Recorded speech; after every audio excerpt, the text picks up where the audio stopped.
You want the most qualified person who has the skill sets needed for the position. GPA is important. It's not a deciding factor.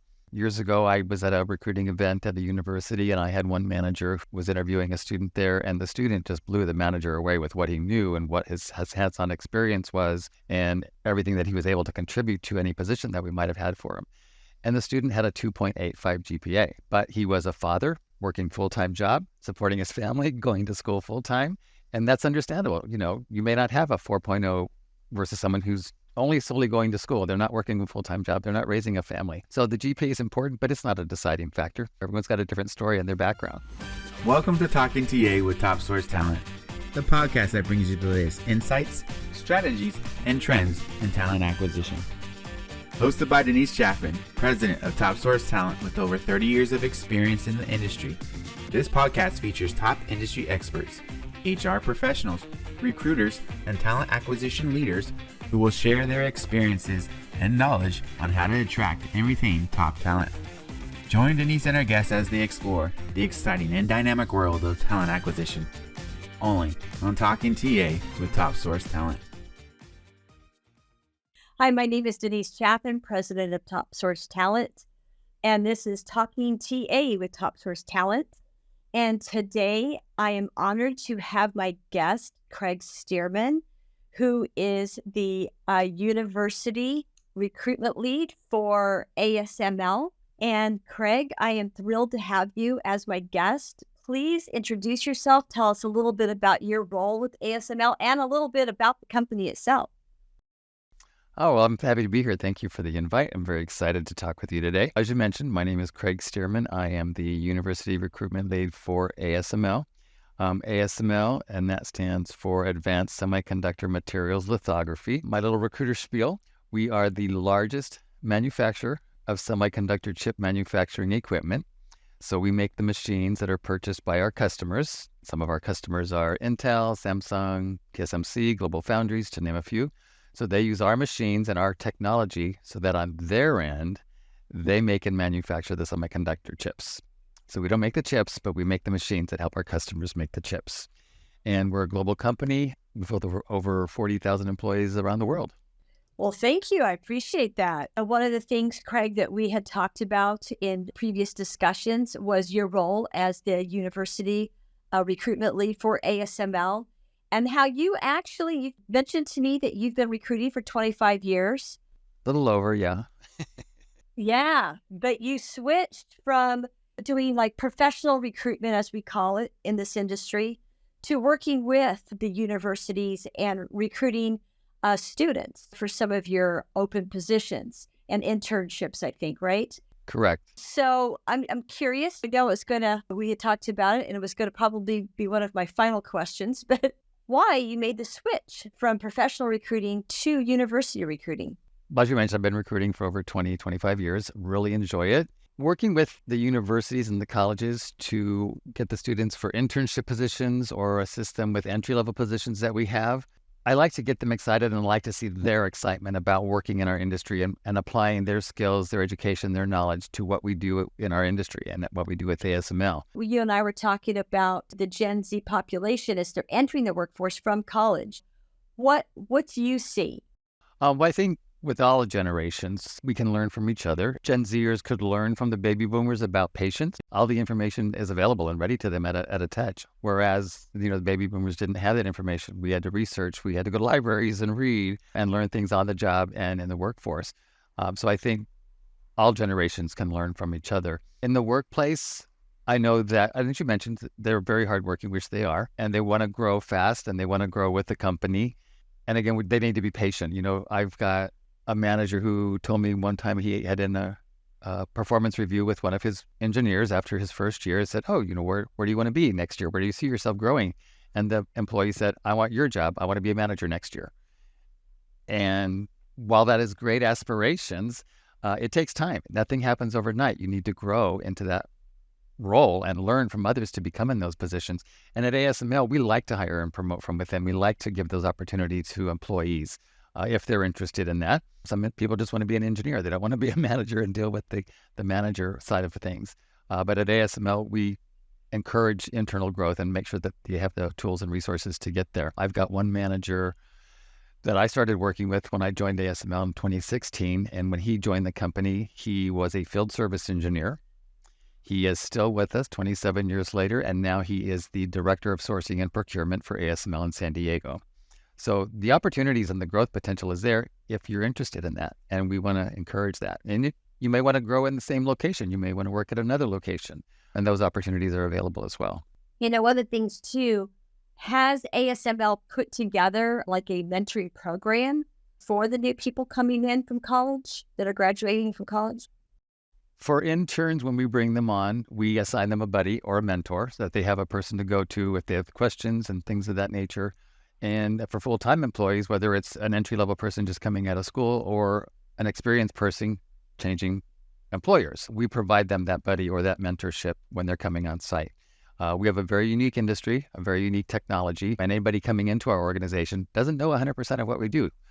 So there's a lot that they have to train. And again, we make sure that they have that person or that resource available so that they can learn and get up to speed as quickly as possible. Oh, that's interesting. Now, do they also have like rotational programs then where these new employees, whether they come, from college or they're non-degree, maybe coming in for some of the positions that don't require the higher education?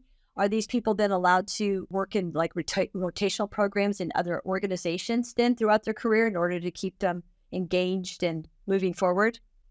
Not a rotational program per se. When we do hire someone into our organization for most positions, we do ask that they stay in the role for at least 2 years because it takes that long just to learn everything and to get up to speed on things. But if somebody's interested in other opportunities within the organization, then those are available to them. I suggest, talking to a manager, I'm really interested in these positions that you have, but you're looking for these skill sets and I don't have them.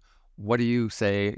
Where do you think I should go to learn those skills or learn the additional experience so that I can be on your team and, work for you in the future? But as far as education goes and desire for work and how they want to incorporate their education, their skills, with their knowledge, what they've learned in school into the workplace, into the right job that they're looking for.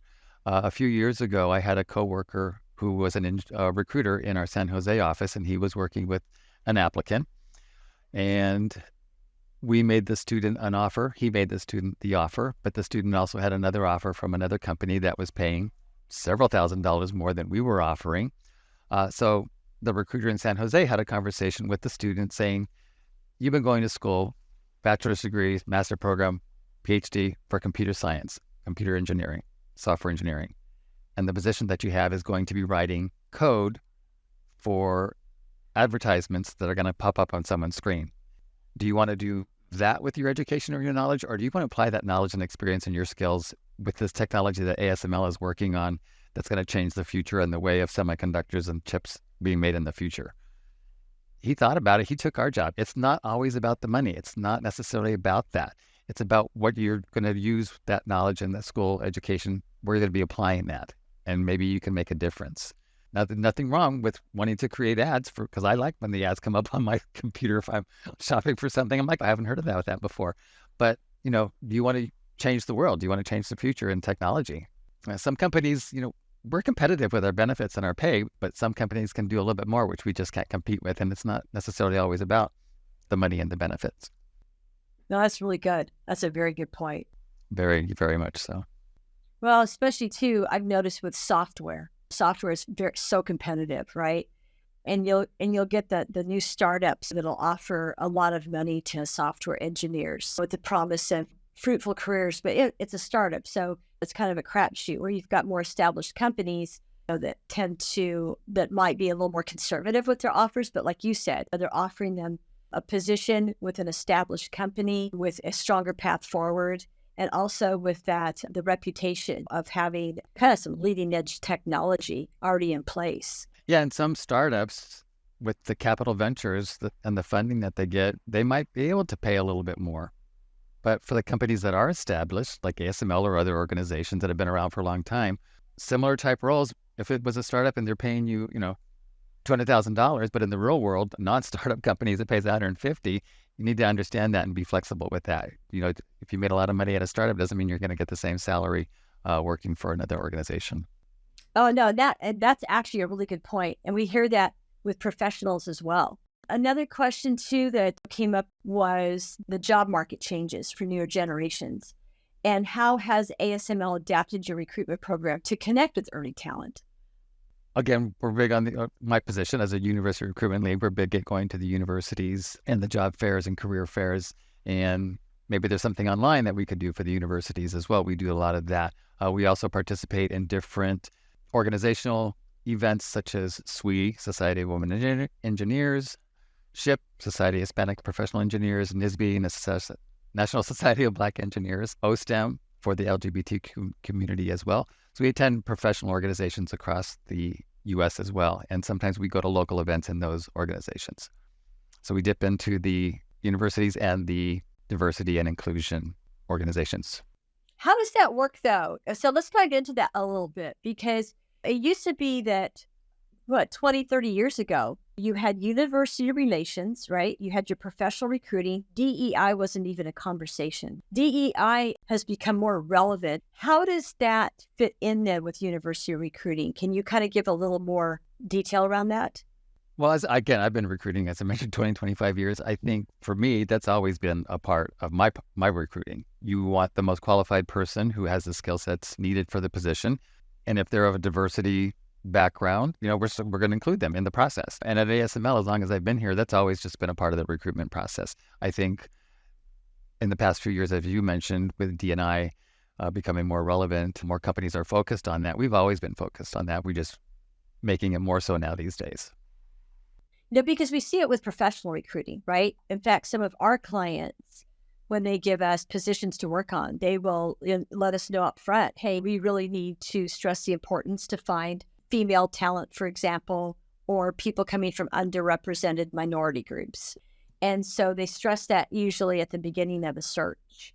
So it's interesting to hear from you that the two, DEI and university recruitment, are kind of, melding together. Very much so, yeah. So when you are at the career fairs for the universities, what is the population of students? What percentage of the students do you see attending? And what percentage of those students that you are interviewing do you think that you hire? Wow, good question. At all the events, and I would say it's just, even when I started recruiting years ago, we get a lot of international students from various countries and various backgrounds. So I would say a majority of the attendees are international students. But we ask them to apply online for our jobs. We put them through the process, and we try to follow up with each person that attended the event. I do, anyway. I will actually send an email to everybody who attended the event, say, thanks for coming to the event. Nice meeting you. This is the links for our full-time jobs. Here's the links for our internship positions. Please do apply online for those positions that are of interest to you. So I actually personally follow up with everybody that's attended the events that we get. And they're surprised when they actually get an email from me because they're not used to that. But I pride myself on that. My previous experience was in banking, so customer service is very important to me. And I've been able to carry that over into my role as a recruiter. But again, we would love to hire everybody we meet, but we have to make sure that we hire the people that are skilled and qualified for our positions. So when you are recruiting then students out of university, who are the top students? Do they go by GPA typically? GPA is important. It's not a deciding factor. Years ago, I was at a recruiting event at the university, and I had one manager who was interviewing a student there, and the student just blew the manager away with what he knew and what his hands-on experience was, and everything that he was able to contribute to any position that we might have had for him. And the student had a 2.85 GPA, but he was a father, working full-time job, supporting his family, going to school full-time. And that's understandable. You may not have a 4.0 versus someone who's only solely going to school. They're not working a full-time job. They're not raising a family. So the GPA is important, but it's not a deciding factor. Everybody's got a story. As you mentioned, tell me your story. Everyone's got a different story in their background. That's actually really interesting. And it kind of segues me into another conversation regarding experience, prior experience. You have somebody who has a resume that's predominantly academic, for example, but they may have experience making a robot in their garage, or like you said, fixing electrical issues in their home. All of that stuff translates into experience. So it's interesting that you bring that up about the one student with the 2.85 GPA. His experience obviously, spoke louder than his academic record. Again, for the students or for the entry level, if they've been going to school, they're graduating and they're looking for an internship outside organizations. So say you were a volunteer with the Boys and Girls Clubs of America. That's something that you could additionally add onto your resume because depending what you did in that volunteer work, it shows leadership skills. So those types of outside this work, outside the school, any experience can show different skills that you may not get in school. So it doesn't hurt to add those volunteer experiences and things that you've done onto your resume. And I know in schools, the university, the Career Services Center, which do a great job, they try to get the students to keep their resumes to one page, which can be hard to do because you've been going to school for 4 years, or if you're a master's, you've been going to school for a little bit longer, or a PhD. You can't always put everything onto a one-page resume. So if it needs to be a little longer, in my opinion, that's okay. You could ask 20 recruiters the same question, and they'll give you 20 different answers. And that's why it helps to modify and tweak your resume, because you may have a 2-page resume, but you may have stuff on there that's not pertinent to a job that you can take off, and it may go to a 1-page resume. But I like what you're saying too. And even if it's somebody who's not a college student who's writing a resume for the first time. I remember a couple of years ago, I was working on a search for a medical device company. Manager was looking for an analog design engineer. And he said, what we're doing with this, the person that we hire is going to be actually helping us to develop a new respirator. And he said, so I'm looking for somebody who has that experience tearing things apart, building a robot. He said, I would even be interested in looking at resumes with people with the right education background and some of the right skills, but maybe somebody even who includes as a hobby building robots or doing anything with robotics. So even hobbies sometimes can provide some insight into your experience. Exactly. And, you're talking about fixing things at the home. That could be something you volunteer for, which ASML will volunteer with Habitat for Humanity. You're building homes. You're helping do things manually. So that hands-on experience, again, carries over in a variety of skills and positions. Yes, I agree. Another question, too, I have for you that just came up when you were sharing this with me, Craig, is do you ever suggest to candidates to reach out to the hiring managers? Do you share information about the team where they can actually connect directly with the hiring manager? On our positions, the manager's name's not there, so they wouldn't be able to reach out directly to the manager. On some of our job postings, it might show who the recruiter is, and so it never hurts to reach out to the recruiter. I get people who reach out to me on LinkedIn all the time, and I appreciate that. I love having those connections. And again, I respond to each and every one of those messages. It may take me a week or two to get back to them, but I do respond to everybody who reaches out to me. So it never hurts, again, to do your research, and maybe you'll find a manager or somebody on LinkedIn, and they're a mechanical engineer with us. Reach out to them, say, hey, I saw some mechanical engineer roles. See that you're working for ASML as a mechanical engineer. What do you like working about there? Reach out to them. Start developing those networks. And I've always recommended that. And I do appreciate it, especially if I've posted a position and people contact me directly. It sets them apart and puts them in front of the other candidates who have submitted their resumes. For example, I posted a position not too long ago and I had like 114 responses like within, I don't know, a day. And so, that's a lot of resumes to go through. So when people contact me directly and say, hey, I, noticed that you posted this position. I'm interested. Here's my resume. If somebody sent it to me that way, even on LinkedIn, on a LinkedIn chat, yes, they're going to stand out and get in front of the line. And I've had people reach out to me on LinkedIn and say, Craig, I applied for this position. Here's my resume. And I'll respond to them and say, well, that's not my resume, but I can at least share your message with the recruiter. And I'll send it to the recruiter that this person did reach out to me. We're not one to share employee information outside the organization. So without giving the recruiter's name to that individual, I'll at least share that message with the recruiter, because I don't know what the status of the position is that they're working on, but I can at least share that message on LinkedIn or an email with the recruiter. Perfect. So one thing that I wanted to bring up, differences between the different generations with Gen Z, is they are hardworking and they want to make a difference in the world.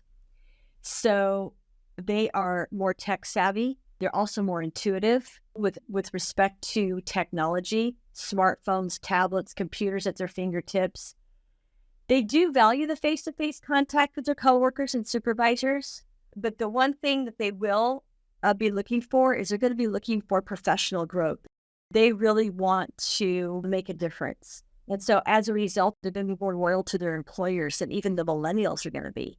So what does this mean to the managers? Possible they'll soon have workers from all 4 generations on their teams, with the possibility of an age gap of 40 years between Gen Z workers and baby boomers. That's incredible to have those kind of generational differences. But at the same time, some people think that these age gaps are problematic, but are they really? Especially to your point, Craig, when we can all learn from each other and share with each other. And I think that, to your point, that the Gen Zers can learn patience from some of the older generations, yet at the same time, we have a lot to learn from them. I know myself, if I need help with something on my computer, I just have to ask my 13-year-old granddaughter, and she'll come in and take care of it for me. She's the one that put Snapchat on my phone for the first time, okay? So, these people were born into a digital age. Yet at the same time, they are very focused on their careers, and they do want to make a difference. And again, like we talked about, they have a lot in front of them. Yeah, and I think, as you mentioned, everybody and every generation can learn from each other. But for all generations, the Gen Zs coming into the workforce now or within the next year or so, patience is a big thing. We do want you to be loyal. We do want you to stay with us or with any company, but we want you to stay with ASML. The growth takes time. You can't become a senior executive vice president in a month or a year or a manager. It takes time. So just be patient. You want to learn everything you can to make you better in those roles when you grow in the future. Look at some of the profiles on ASML. See some of the people that have been with us 10, 15, 20, 25 plus years. That speaks a lot to the organization, the company, and the potential opportunities that you have. So again, it's not just a job, it's a career. Wow, that's actually really important advice. Look at the profiles of the people working for any company. ASML, yeah, it's a great example. It's been a great conversation. Thank you so much, Craig. I so appreciate your input. Oh, you're welcome. This was cool.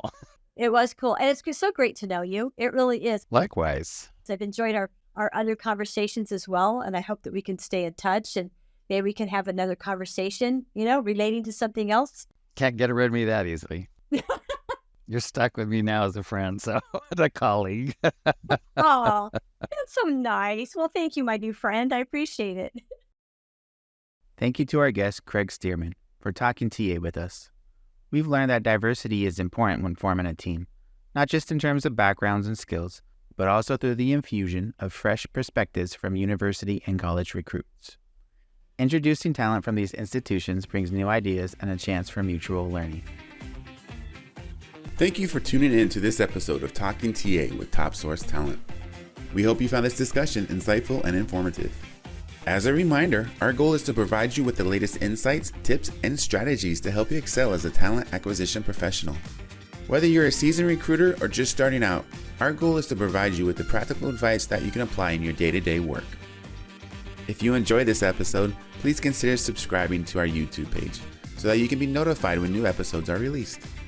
And if you have any feedback or suggestions for future episodes, we'd love to hear from you. Thank you again for listening. We look forward to sharing more valuable insights with you in the future.